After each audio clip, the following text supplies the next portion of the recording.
Hoy, good fisher. So in anticipation of Dragon's Dogma 2 Dark Arisen, I've been playing Dragon's Dogma Dark Arisen, the original, from start to finish. And gosh, this game is so good. There are a lot of things that I miss about the game and that I want to highlight that I think that the game does better than the second game. Now, I love both games. You're not going to find favoritism from me. There are just some little things here that I feel like Dragon's Dogma 2 should have kept in or maybe could still add. I have a lot of nostalgia for the first game, but I'm trying to look at it more objectively and compare it to the second game without being unfair in terms of like technological achievement and whatnot. So with that said, here are 9 more things that I think Dragon's Dogma 1 did better. The first thing is that I feel like the game's prologue is a lot more grounded. Like you start in Casardis,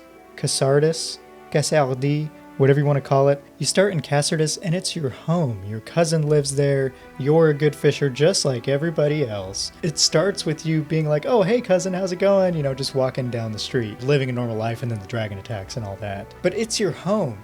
So every time you go there, it feels kind of cozy because it's like everybody knows you. It's the place where you started. People know you from that town. So it feels more grounded. And on top of that, from a game mechanic perspective, it's isolated from the rest of the world. It's at the deep, further southern corner of the map. It's like a dead end, connected to the rest of the world via a single road, surrounded by the ocean, and it's populated by very low-level enemies to give you a chance to test out the mechanics and get comfortable with it without becoming overwhelmed. You still get to experience the knights, you still get to experience the difficulty of fighting multiple enemies at once. It kind of reminds me of Breath of the Wild, where you start on that elevated platform of a level, and technically you can leave it. It's so high that if you were to just jump off and you didn't know how to do it otherwise, then you would die. It's kind of like a gated tutorial level, similar to what Dragon's Dogma has going on. In Dragon's Dogma 2, even though it tried to replicate that, it felt way more dangerous to me, which is cool. You know, I like that. It felt like it dropped me in the world. I could go anywhere. You gain access to the world far earlier, I feel, than you do in Dragon's Dogma 1, which is not a bad thing.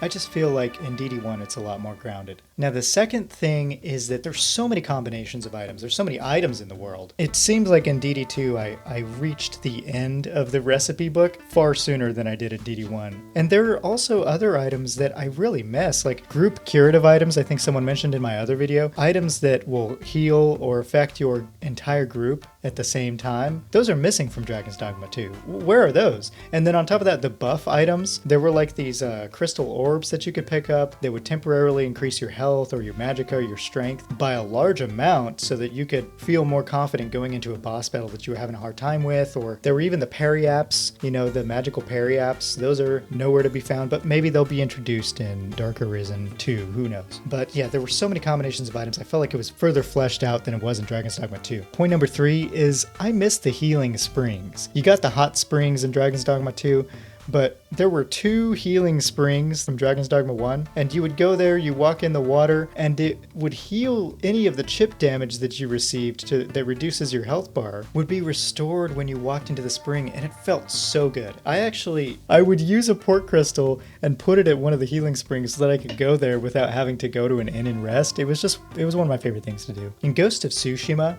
there were these hot springs that you could visit, and it would give you a cutscene where you go into the spring and you just like relax for a little bit. It was very calming, and I wish they had added that into DD2 because they have the hot spring. They've got the little cutscene where you go in there and you're kind of like with everybody else. It's very fun. Why aren't those scattered throughout the world? That would have made it so much funner. Bring back the healing springs. Now, point number 4 is that the music is so memorable, and I know I mentioned nostalgia. This might be nostalgia for me, but there are so many themes that I'll never forget. Every time I hear them, you know, fills me with emotion, particularly the home theme for Casardis. It has this magical, dreamlike aesthetic to it. It feels like comfort. It feels like longing and hope.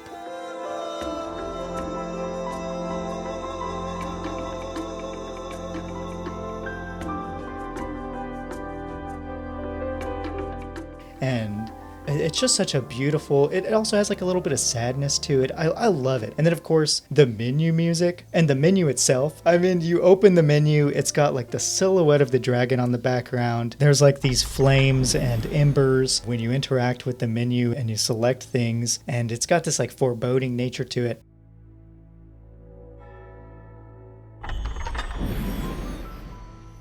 The intro music, not only into Free, but even the one they replaced it with, so good, man. Such good music. Completely unforgettable.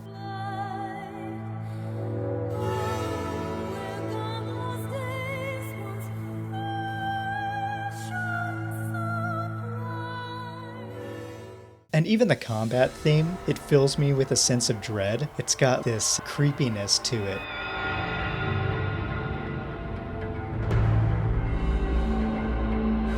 The Dragon's Dogma 2 combat theme is like very explosive and epic, and it feels bigger. The DD1 theme has a lot of dread to it. It's like, oh my gosh. It makes me feel nervous, and that's really cool. To add to that, the knights, maybe because of the music, the knights are more harrowing in DD1. There are wide expanses of plains in the game, and despite that visibility, you still can't see, which makes it even scary. Like in DD2, there's a lot of forests, and that's why the visibility is reduced. There's these very beautifully made forests, but there's not a lot of plains, and when there are, there is still light because of the campfires they're scattered around. There are far fewer campfires in Dragon's Dogma 1, and they're always goblins. They indicate goblins, or thieves and brigands. So the darkness of the knights does feel a lot pitcher, feels like more pitch black, and the music really adds to that. Now, point number 6, the combat was much faster paced in Dragon's Dogma 1. It was like more anime style, and this could be a good or this could be a bad thing. The good thing is that the enemies would attack you, especially the bosses, they would attack you a lot faster. Their attack patterns were harder to predict. They didn't project as much when they were about to attack you. Now, it did make it more difficult, and I think that's part of the difficulty of the first game over the second game, is that the enemies are way faster. They respawn way quicker, they can flip around, and they target you very easily. In DD2, they miss a lot. You know, they go for an attack. In DD1, they rarely miss you unless you already know what you're doing. And a second subset of that is that they would tail you for much longer. Like if you try to escape from an enemy, you're gonna run out of stamina by the time they catch up to you.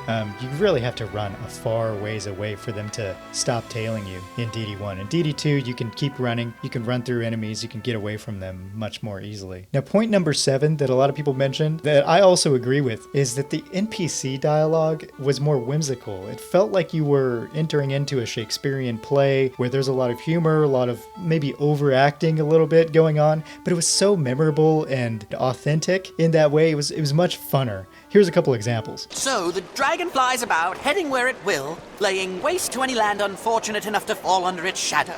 What use is chasing after coin when the dragons come to turn us all to ash? An audience with a duke now.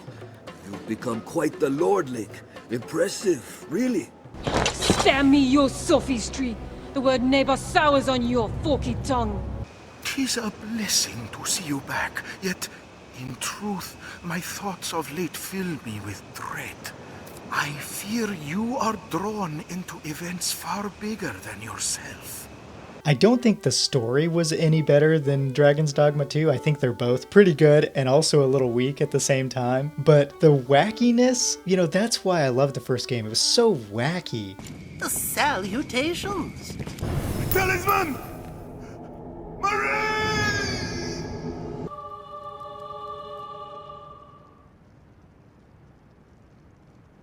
Behold, you unrepentant blasphemers! This is absolute truth! This is salvation! So goofy. Unexpected things were happening all the time. There's a little bit of that in DD2, but they could have used a little more goof. They went for a more serious tone, which is fine, but that goof makes it memorable. Number 8 is a small thing, but as you're walking around the map in DD1, part of the exploration, the map is revealed in larger chunks. In DD2, you kind of have to explore every little inch of an area for all the mist to disappear from the map. In DD1, it erases in these big octagonal chunks. You don't have to go into every little corner to reveal that. Now in DD2, of course, once you hit New Game Plus, the whole map is revealed. So you don't really have to worry about clearing it out completely 100%. I don't know if that's true in DD1. I haven't reached that point yet, and I don't remember because it was 14 years ago that I played through the game in its entirety. Now, point number 9 is the True King, Festa the Jester. Come, bend low and lend me your ear. Tell me then, if you, by some truly inconceivable miracle, were to replicate his feat and slay the worm, what then? I fear you would find the Duke less than pleased, to say the least. He rules the land from atop the corpse of the beast he slew, and 2 heroes is one too many. Sail on, dear knight, sail on. So these were 9 things that I love about Dragon's Dogma 1 that I think they did better than Dragon's Dogma 2.